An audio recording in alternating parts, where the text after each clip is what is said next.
Hi everyone, welcome to Dhamma Earth's Dose of Dhamma, and this is your dose of Dhamma for today.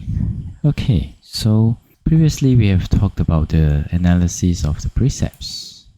We have talked about not killing, not stealing, refraining from sexual misconduct, refraining from lying, refraining from divisive speech, refraining from harsh speech, refraining from useless speech.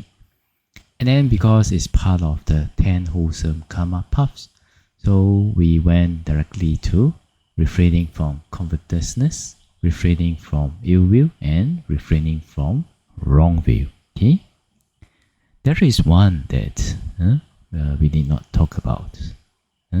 So killing as first, stealing second, third, sexual misconduct, third, lying fourth, divisive speech fifth, harsh speech 6, useless speech 7, covetousness 8, ill will 9, wrong will 10.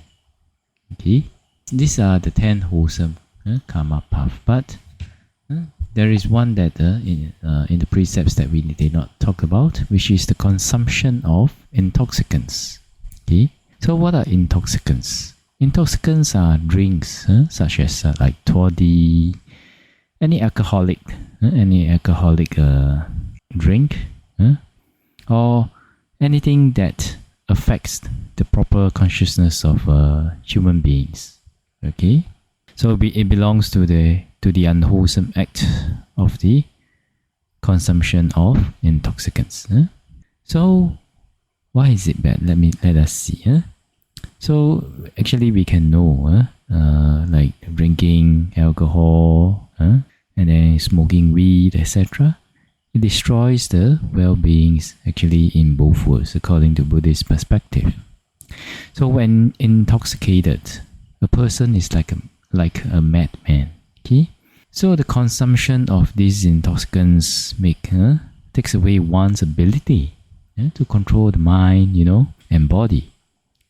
Therefore, intoxicated people are always subject to the disgust of the others due to behaviors, such as the use of foul language, singing, dancing, dressed inappropriately in public. Sometimes they fall down, sometimes they vomit the food that's consumed, sometimes they quarrel with anyone in sight, and then sometimes they destroy one's property.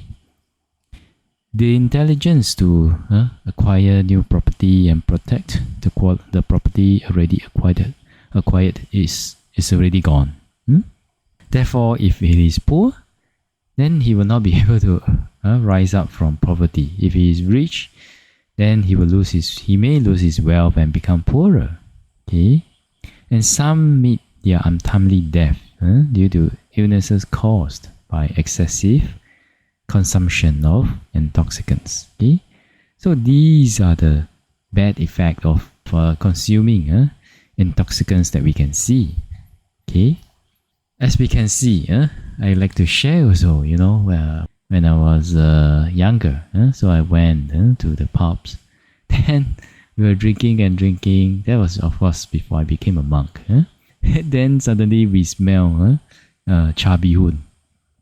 That's a fried vermicelli. Okay, it's a Chinese dish. Okay, and then we smell that. Then so we wonder, where did that smell come from? And then we look at the back. Oh, someone was vomiting out. So we were like, oh God, not God. Oh gosh. Okay, so it was so we can see in the present world, drinking causes this kind of inappropriate acts in public. Okay, therefore causing what? Being shameful and etc. What about the afterworld?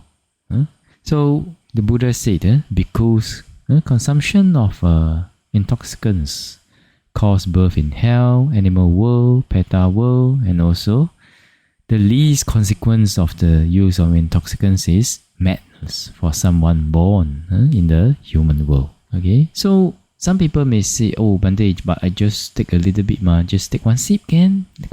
It's just like our company, they are celebrating, so I just take one sip, can? Well, even taking one sip can cause is unwholesome karma that may cause rebirth in the lower states. So that is why, even though some people may argue that, just like mindful drinking or social drinker is completely okay. Actually, in terms of the precepts, in terms of cause and effect, we do not encourage that. Okay? Actually, we discourage any consumption of alcohol, even to a sip. Okay? So in the Majjhima Nikaya, there's one sutta. So it says that if one drinks, then the next, if they may be reborn in the woeful states. If not, if it doesn't becomes the karma for rebirth, then it will cause one to become maybe crazy, insane, get schizophrenia, get all these mental illnesses, depression, etc.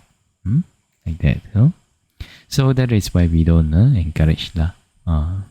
And in the past, when countries were ruled by kings, etc., there were some kings in India and also in China where, because of being intoxicated, so the king can also kill his son, and eat the flesh, and then after that become extremely sad and ashamed of himself. Okay, and then a nephew of one of a rich man during the Buddha's time, Anathapindika. So he had 400 million of wealth, but he lost all his wealth because of drinking and lived by begging until the death near the wall of somebody's house. Then that the owner of the house threw away the body into the forest, like a dog's carcass. Okay, like that. So we can see drinking, whether it's in the afterlife or in the present life, it's not so good. That's why it is part of the 5 precepts. Okay, like that. Okay, so this is your dose of Dhamma for today. Then we shall all of you well, peaceful and happy. We shall all of you be able to refrain from drinking, refrain from planting the causes of insanity, and may everyone be able to attain path, fruition and nibbana as soon as possible. Sadhu, sadhu, sadhu.